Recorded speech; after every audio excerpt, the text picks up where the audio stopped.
ओम शांति।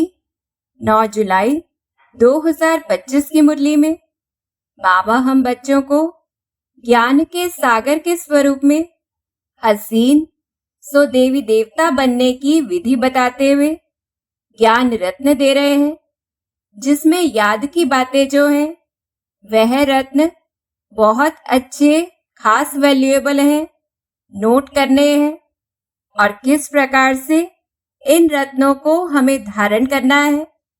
तो पहला तो ज्ञान के सब्जेक्ट में पक्का रहे कि यह एक ही बहुत बड़ी ऊंच से ऊंच पढ़ाई है नर से नारायण बनने की, जो ऊंच से ऊंच बाबा हम बच्चों को पढ़ाते हैं, तो इसे जरूर पढ़ना है। दूसरी बात, ड्रामा के चक्र को, सीढ़ी को, अपने 84 जन्मों को स्मृति में रखना है।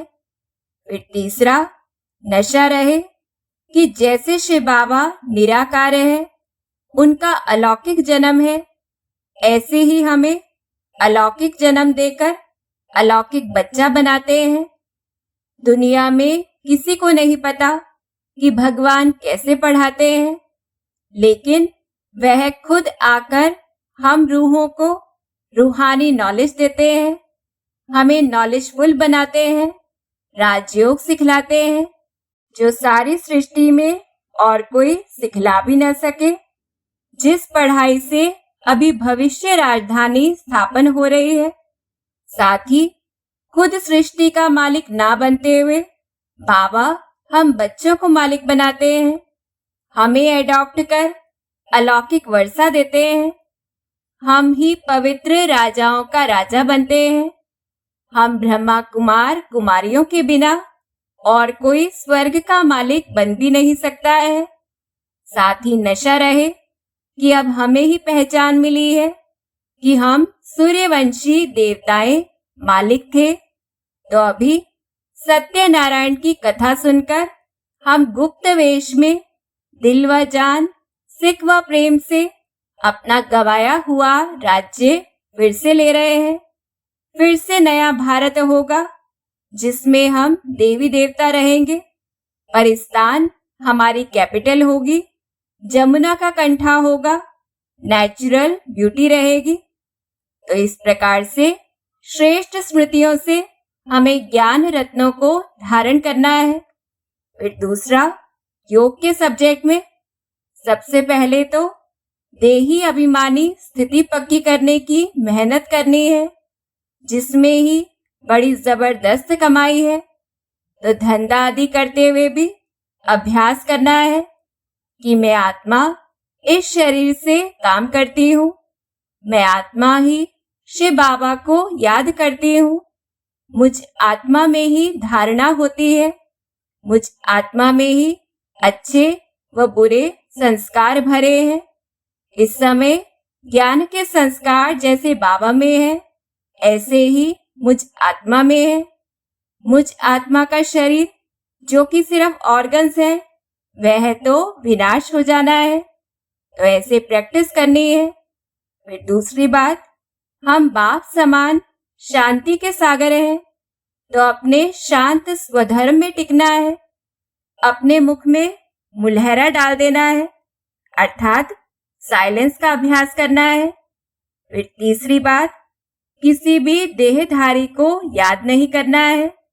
और चौथा, क्योंकि हम मैली आत्माएं वापस नहीं जा सकती हैं, तो आत्मिक स्थिति से हाथों से काम करते हुए भी बहुत प्यार से बाबा को याद करना है। और याद क्या है?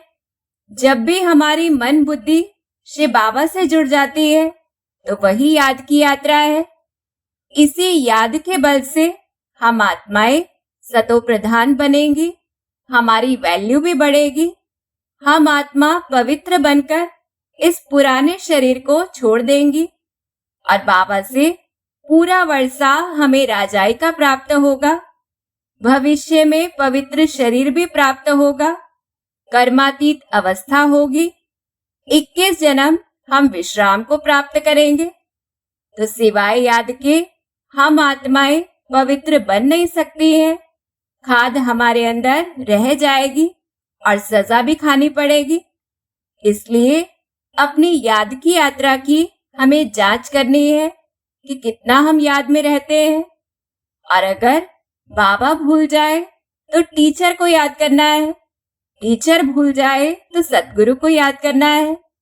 और जिस समय याद नहीं करते हैं तो जैसे कि मोस्ट वैल्यूएबल समय का नुकसान हो जाता है, तो इतना अटेंशन देना है याद के सब्जेक्ट पर।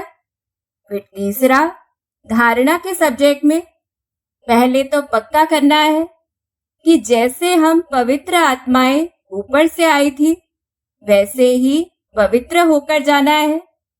और यह भी पवित्रता में ही आता है कि हमारा हर कर्म यथार्थ हो, युक्ति युक्त हो। फिर दूसरी बात, अपनी चलन व अवस्था की जांच करते रहना है कि हमारे में कोई अवगुण तो नहीं है। तीसरा, नर से नारायण बनने के लिए कथनी और करनी को एक बनाना है। चौथी बात, संगठन में एक दो के स्नेही बनकर सभी को रिगार्ड देते हुए स्वयं भी संतुष्ट रहना है, दूसरों को भी संतुष्ट करना है। इस प्रकार से संगठन का किला मजबूत बनाना है, जिसमें एक दो में शुभ भावना, शुभ कामना का सहयोग देना है, जिससे ना तो हम खुद डिस्टर्ब हो, ना कोई और डिस्टर्ब करे। ऐसा वायुमंडल तैयार करना है, तभी हमारी विजय होगी। फिर पांचवी बात, हमें घर बार नहीं छोड़ना है, बल्कि घर में रहते हुए पुरानी दुनिया से नष्टो मोहा बनना है, यहाँ से वैराग्य रहे।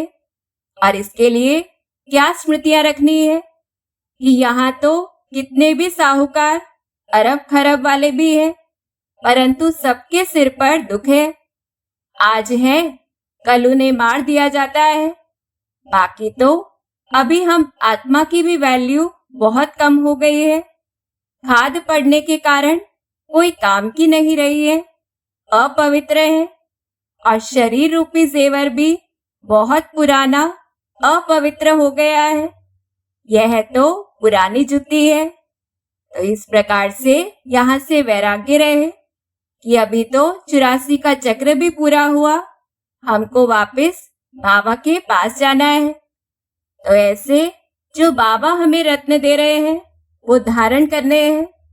फिर चौथा, सेवा के सब्जेक्ट में स्वयं ज्ञान समझकर फिर दूसरों को समझाना है कि किस प्रकार से सतयुग में देह अभिमान ना होने के कारण 5 विकार नहीं होते हैं, वह वाइसलेस वर्ल्ड है। दूसरी बात, स्व प्रति और सेवा के प्रति श्रेष्ठ संकल्प रहे कि हम अवश्य करेंगे, करके दिखाएंगे। साथ ही उसी संकल्प रूपी बीज को प्रैक्टिकल में लाने के लिए रोज उसकी पालना करनी है, अर्थात बार बार स्मृति में पक्का करना है, तो वह फल स्वरूप बन जाएगा। इस प्रकार से चारों सब्जेक्ट्स पर अटेंशन देना है। और बाबा हमें एहसास करवा रहे हैं कि अभी हमारी बुद्धि दूर दूर ऊपर में जाती है, कि किस प्रकार से यह प्राप्त करने गवाने का हार और जीत का खेल है, जिसमें सूरज चांद यह मांडवे की बत्तियां हैं। यह रावण राज्य अब तो खल्लास होना है, पुरानी दुनिया बदलकर नई बनने वाली है। और इस समय राजधानी स्थापन हो रही है, तो जितना हम अच्छी रीति पढ़ेंगे, श्रीमत पर चलेंगे, तो हाईएस्ट बनेंगे।